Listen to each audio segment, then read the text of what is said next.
Good days sa sambayan ng seafarer. Balik na naman tayo dito sa programang Captain Ed Flores Opinion. Ito nga pala si Captain Ed Flores na kamukha niyong dating marino at dating kapitan sa barko. So, sa araw na ito, ating ang talakayin at puntuhan yung ambulance chasing lawyer. Ambulance chasing lawyer.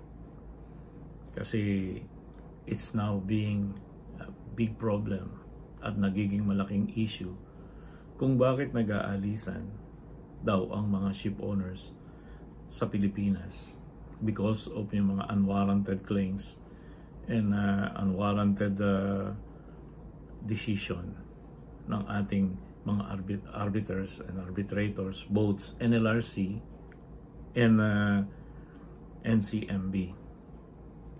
Well, talaga namang problemang malaki ito. Kasi instead na makatulong ito sa industry, nagiging dahilan pa ngayon ito ng talagang problema ng mga ship owners. Imagine, malaki na ang nawawala sa ship owners since na nag-umpisa itong ambulance chasing lawyers na to. So, let's start na himay-himayin nga natin ito. Nagsimula ito kasi siguro nagsimula ito nung dinala na sa NLRC at saka sa NCMB ang problema ng mga seafarers sa settlement o yun sa quasi-court na to, dalawang quasi-court na to, kasi before it was only done sa POEA.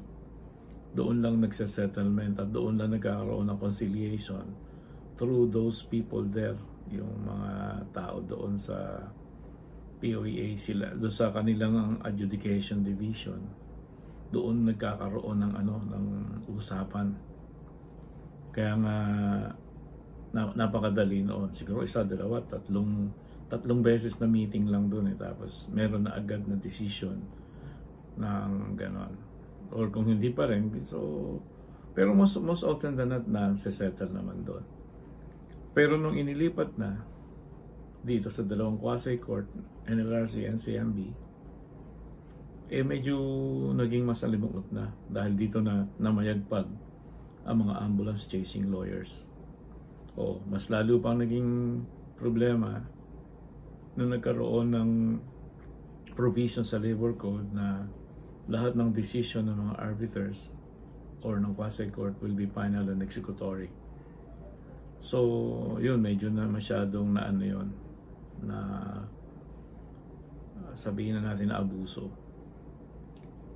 Kasi actually ang nagiging problema is yung hindi pagsunod ng NLRC at saka ng NCMB doon sa talagang provision ng POEA standard contract. Kasi doon sa POEA standard contract, meron doon ang list of grading impediments or yung parang mga scales of what benefits that a seafarer is entitled pag may nangyari sa kanya sa barko.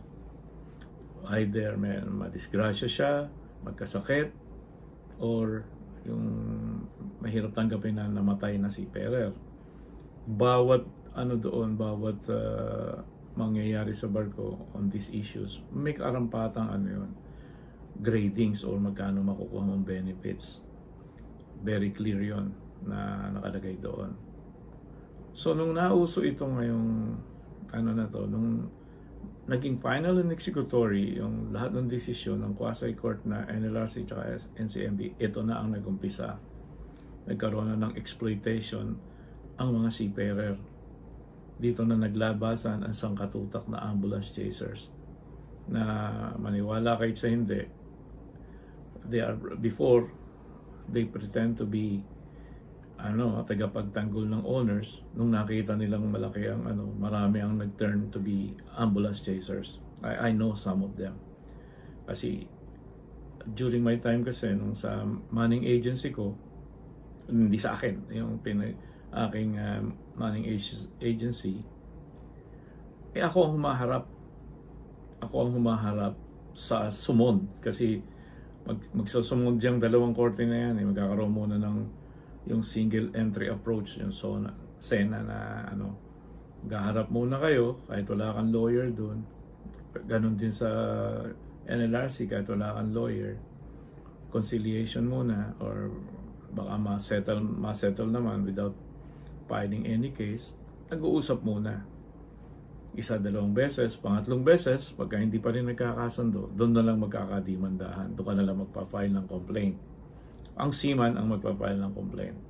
So, ibig sabihin siya nagdidemanda.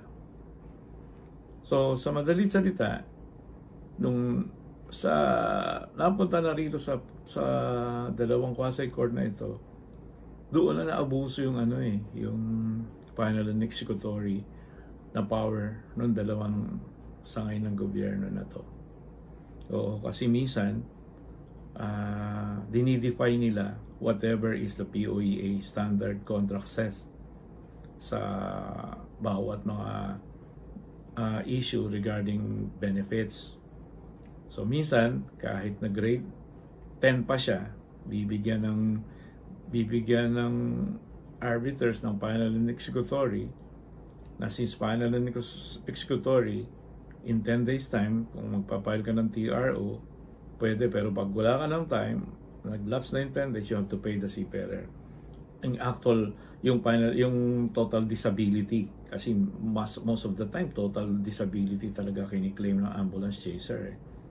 So, total disability, at babayaran mo na agad yung seaman, yung total disability, yun na nakalagay doon. Tapos, tsaka lang mag-aapila ang ship owners. So, sa pag-apila ng ship owners sa Court of Appeals, kasi pagkatapos noon na mag-aapila na siya, talagang natalo ka na dito sa quasi-court, you still have chance na mag-apila ka sa outside court, sa tunay na court, sa Court of Appeals. At pagka natalo ka pa rin sa Court of Appeals, you can bring that up to the Supreme Court. So, doon na talaga yung magkakaroon ng settlement ng final and executory.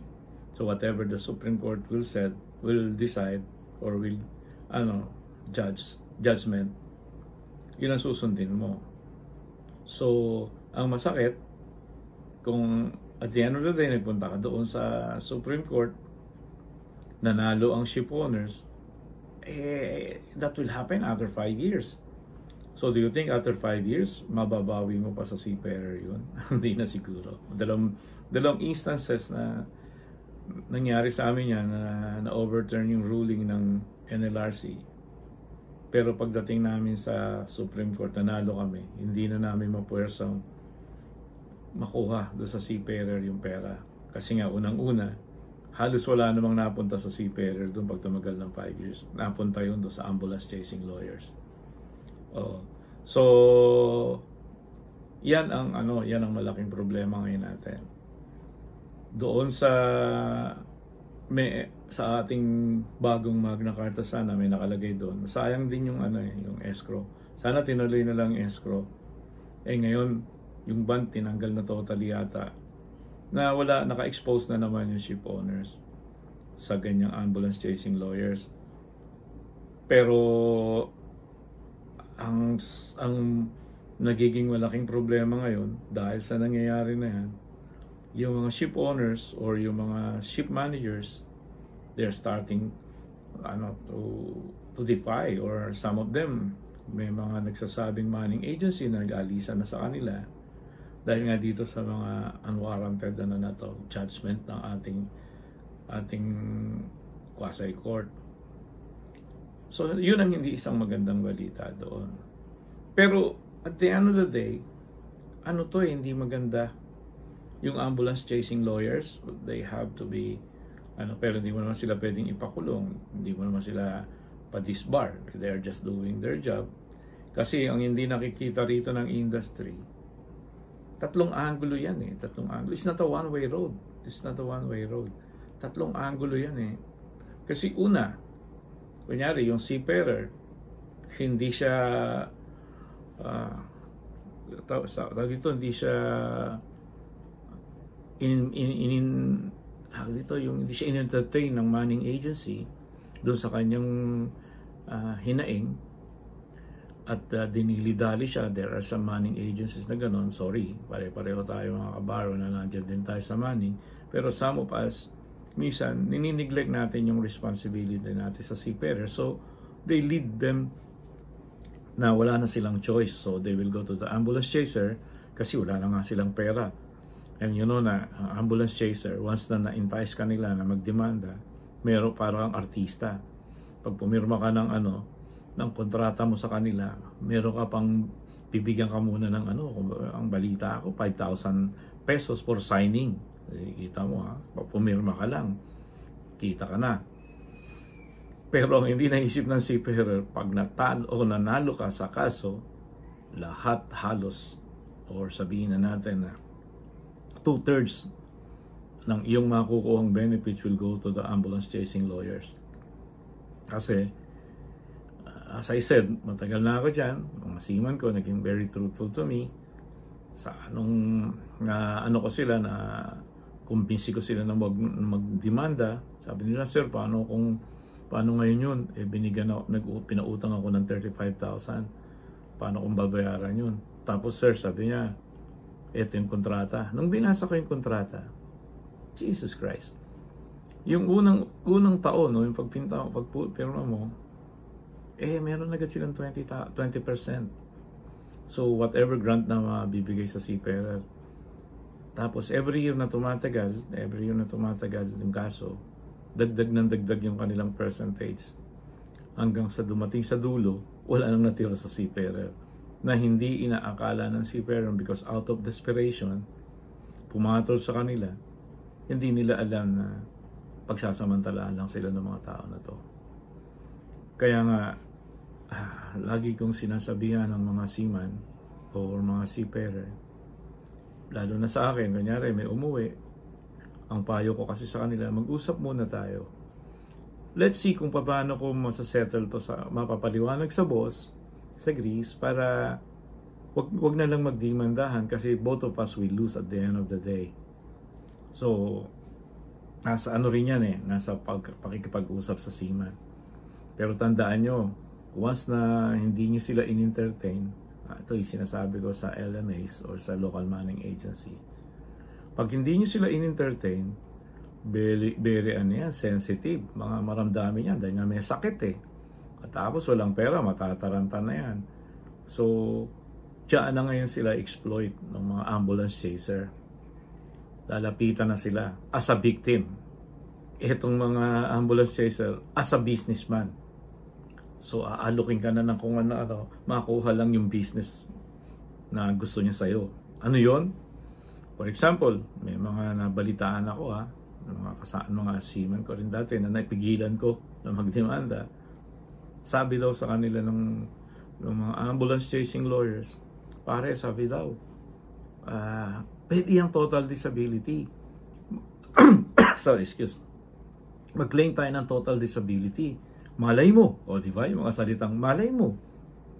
O kung di man natin makakuha yung total disability, malay mo, dagdagan ng ship owners. So, sino hindi doon? Sino hindi sasang-ayon doon? Wala ka namang puhunan. Laway lang ang puhunan mo. Not knowing na pag nanalo ka, wala ka nang makukuha. Biro ko, kunyari, 5 million, 1 million na lang mapupunta sa'yo. O yun ang ipapangako lang sa'yo na bibigyan ka ng 1 million out of 5 million claims. So, kita mo mga kalunos-lunos at mga walang kaluluwang tao na ito. Anyway, kasi nagagalit din tayong LMA sa ating mga seafarers na pumatol sa ambulance chasers. Sana tinignan din natin yung doon. Yun nga, yung mga panawagan ko rin sana dati doon sa mga legislators. Sana hindi lang yung ang party na naapektuhan. Hindi yung party rin na nang-aapekto. For example, yung mga seafarer. Bakit ka ba nagpunta sa ambulance chaser? Ano ba ang reason mo? Siyempre, para makagawa ka ng magandang batas, para hindi one-sided law. Sana nagawa yung Magna Carta na yan sa magandang paraan talagang kung nag-usap sana, sinama talaga sa usapan, hindi yung mga mga association, kundi yung mga mismong mga seafarer na naapektuhan o na kumagat sa ambulance chasers. Sana kinausap din nila yon. At alam nyo ba, ang masakit dyan sa ambulance chasers na yan, they will promise you, heaven. They will promise you everything. Just to entice you na pumasok ka sa kasunduan sa kanila. Not knowing na pag pumasok ka sa kasunduan sa kanila, then that's it.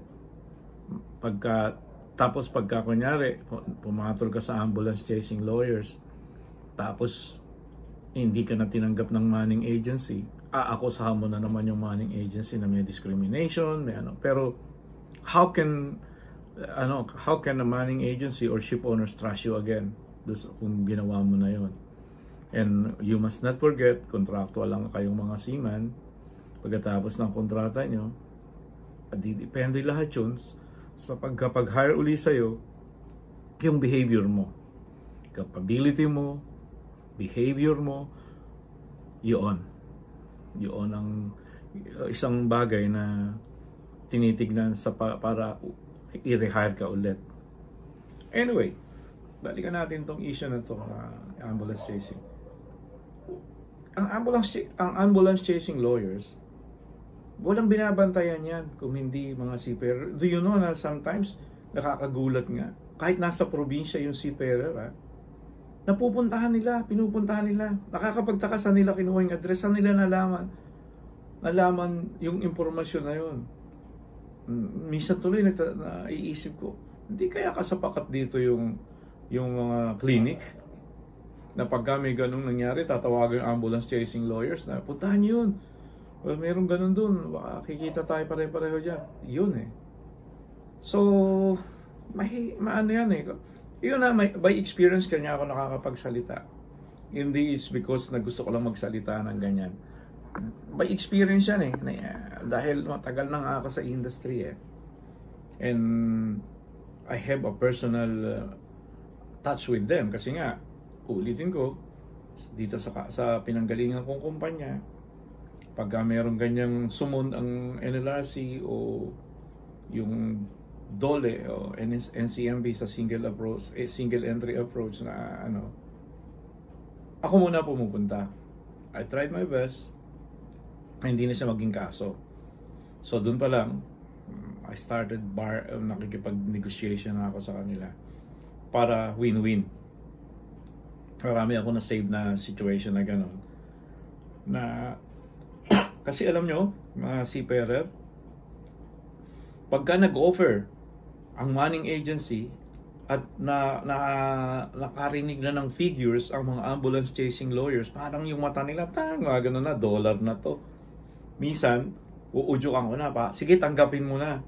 Okay na yan. Kahit na hindi na total disability, tanggapin mo na. Siyempre, pag tinanggap mo yung 20% na kanila doon. Sipin mo, walang kahirap-hirap yun.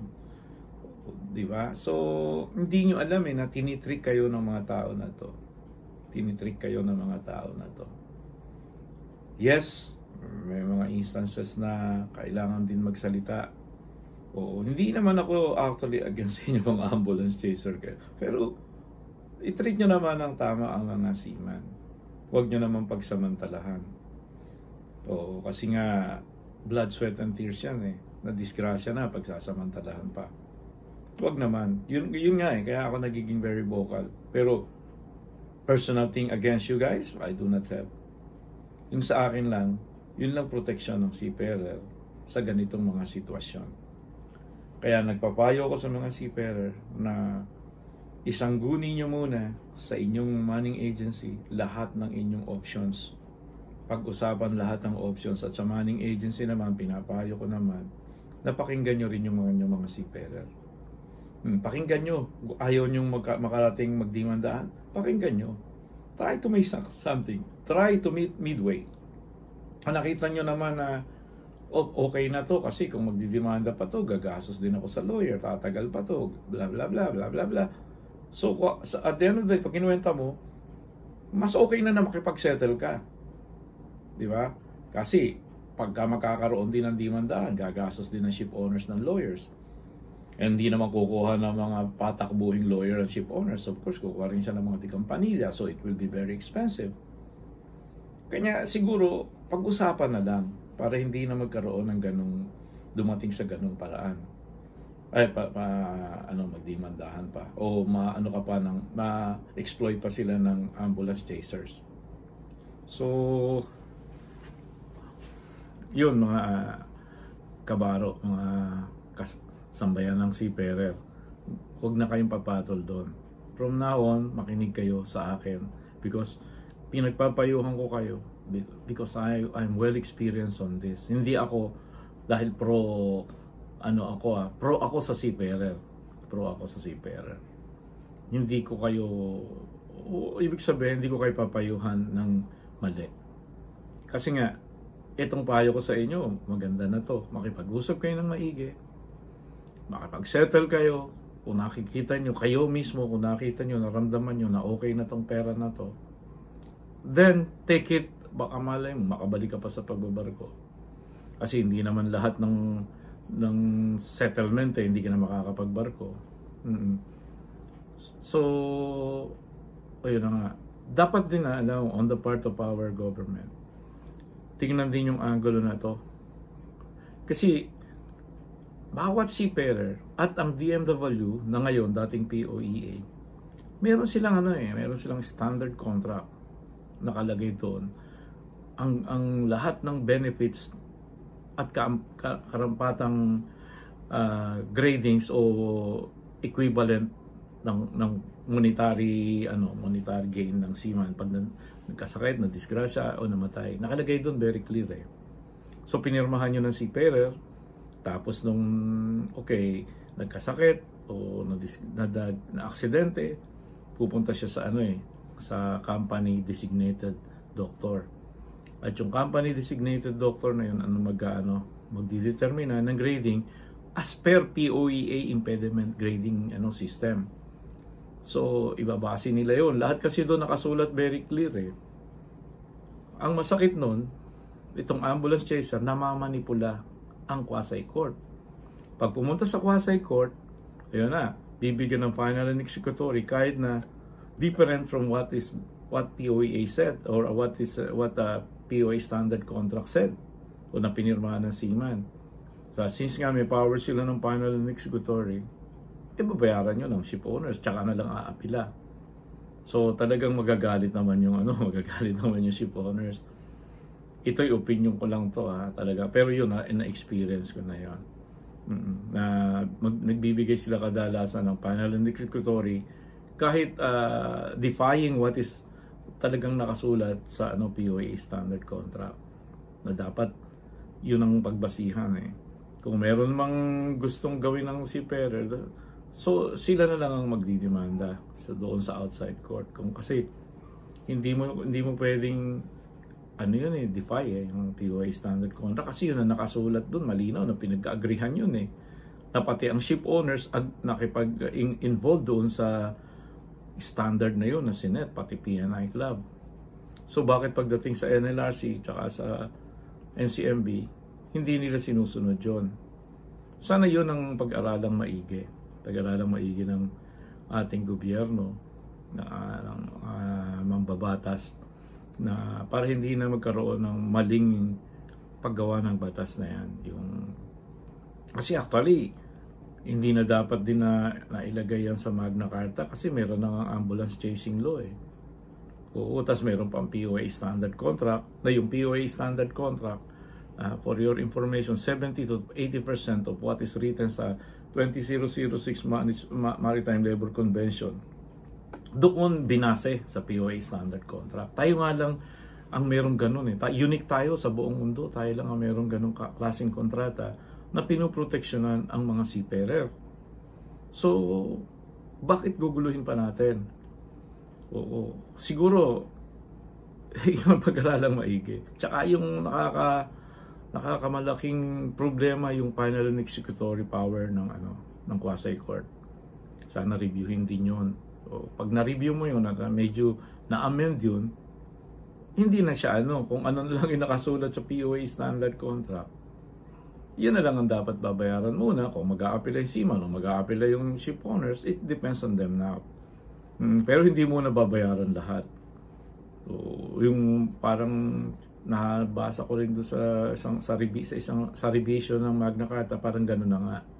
Babayaran muna yung yung whatever is nakalagay sa pinirmahang kontrata ng seafarer. At yung the rest, either, kasi nung una, sana escrow Pero lately, bond. Kasi yung escrow sana, ang maglalagay nun ang ship owners.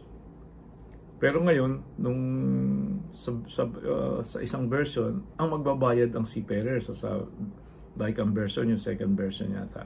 Ang seafarers magbabayad ng bond. Kaya, siguro yun ang medyo hindi napag-aralang maigi doon sa batas. Pero ako payag ako na basta kung ang babayaran lang muna yung yung whatever is stated doon sa impediment gradings ng POEA. Pero ang malaki kasing problema rito, yung bond na saan kukuha ang seafarer ng pera.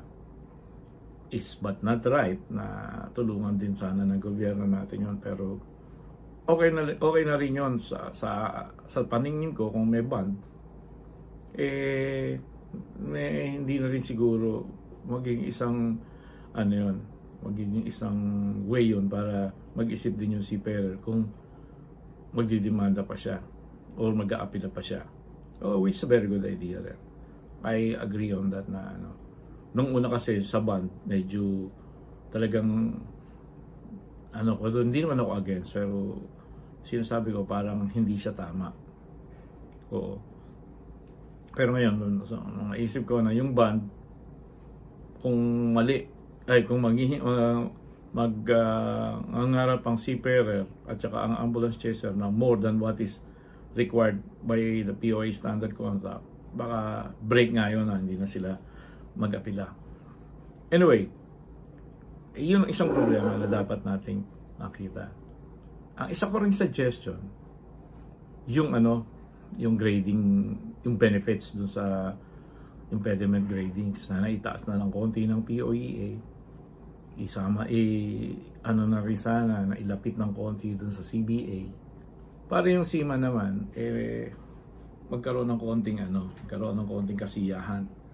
Kasi siguro kung makikita niyang malaki-laki na rin yung makukuha niya, he will stop to dream for the heaven. Kasi nga outdated na yung impediment. Yung 60,000 for death benefits is like nothing now. Hindi na siya akma sa kasalukuyang standard ng kabuhayan dito sa Pilipinas. So siguro pag-aralan nyo ng ating DMW, ng DOLE, na medyo i-adjust na ng konti. Siguro hindi rin naman, kung ikagaganda rin naman yun ng industriya, siguro mga ship owners naman, hindi rin naman siguro tatanggi sila. Dahil para rin naman sa kanila yun. Na satisfied seafarers, makakakuha ka ng loyalty. So pag satisfied na sila sa mga binibigay mong grant sa kanila na benefit, siguro magiging satisfied na sila. At hindi na sila maghahanapan ng ibang pamamaraan para kumuha ng additional sa inyo. Additional pera para sa inyo. Anyway, to sum up, ang payo ko sa seaman, huwag kayong papatol sa ambulance chaser. Huwag kayong papatol because you will lose, you will never win pag pumatol kayo sa ambulance chaser. Wala kayong mapapala dyan. Huwag nyong isipin na yung pangako nila matutupad. Parang nangako na nga ako, gusto mo pa tuparin ko. So, huwag kayong maniwala. At sa manning agency naman, in order to avoid, as my experience as Captain Flores, in order to avoid things like that, yung pagpunta nila sa ambulance chasers, ambulance chasing lawyers, gawan nyo ng paraan na ipacify sila. Kausapin, tanungin kung anong gustong mangyari, iparating sa ship owners, para na lang, ipaliwanag na lang na pag nagdemanda to, it will be almost the same, magbabayad sa lawyer, magbabayad sa kung ano-anong gastos, blah blah blah. Pero kung to meet somewhere para hindi na ito maging kaso o makarating sa mga exploiters, ayusin nyo na. Kayo na ang mag-initiate na ayusin nyo. Kasi I'm talking as a seafarer myself and a captain. At the same time, I'm speaking on behalf ng ship owners kasi nga, as I am an owner's representative before and a general manager ng manning agency ko na pinagtrabahuhan. So, uulitin ko sa inyo na ayusin nyo ng maganda to. Huwag nyo nang paratingin somewhere na pare-parehong masisira ang reputasyon ng Pilipino. Kasi hindi nyo lang problema ito, manning agency at seafarer. Problema ito ng entire industry. You see, yung mga wrong moves ng mga nakaraang pumatol sa ambulance chaser, magsasuffer ang mga Filipino seafarers na gusto pang manakay o gusto pang yung mga guumpisa pa lang sumakay. Kasi nga, may banta rin ng mga ship owners na if you cannot find a solution on this, we might as well look for another place to take seafarer. Kaya dapat magkaroon ito ng solusyon. And I hope na yung tatanungin sana din ng mga mga legislators or ng mga in charge regulatory body ng ating industriya. Wag lang one-sided yung tinatanong. Wag lang yung mga stakeholders na ang kanilang pakay, kanya nandun, of course, is to protect their interests and the interests of the ship owners. Kausapin nyo rin yung magbibigay ng problema sa ship owners. Yeah, as I said, bakit ba sila pumupunta sa ano? May nagtanong ba sa inyo na bakit pa sila pumupunta sa ambulance chaser? Oo. Ang pakikinggan lang agad kasi syempre, yung stakeholders na, kasi gusto niya ng malaking pera eh. Hindi yun. Nakasama na rin yung sama ng loob. Sa demanda na, pag nagdemanda sila, kasama na rin yung sama ng loob nila dahil hindi sila binigyan ng pansin nung sila nangangailangan. Kaya sila napilitang pumunta sa ambulance chaser para mapansin sila kasi hindi nyo sila pinapansin. Kaya sana, yun ang aking suggestion. Pag gumawa uli kayo, or may gusto kayong gawing batas pa or any regulation, ang tanongin nyo yung talagang naapektuhan. Sino yun? Mga seafarer. So, hindi yung asosasyon ng seafarer kasi most of them hindi na rin sumasakay. Tanongin nyo, at saka hindi naman sila nagdemanda eh. Ang nagdidemanda, yung mga hindi miyembro ng isang asosasyon, sila nagdidemanda, wala nga silang matakbuhan. So, with this, I want to end up this program ko ngayong araw na to. At I hope medyo meron kayong nakuhang impormasyon or kung may nasabi man ako na hindi maganda sa inyong pandinig, opinion ko lang naman po ito. Wala po akong sinisisi sa inyo. Pinapaliwanag ko lang po sa inyo through my opinion and as a guy na involved na 28 years sa manning and 20 years as a seafarer. So, at of course, naging kapitan, naging owner's representative, naging general manager ng industriya ng manning na main rito, actor, manning, ambulance chaser, at saka yung mga seafarer. Plus, yung quasi-court. Ito yung 4 na angulo na to ang dapat nyong tignan, mga sirs. With this, I say again, good day to everybody sa sambayan ng seafarers at sa lahat ng makakapanood at makikinig dito sa aking opinion. Maraming salamat po. God bless everybody.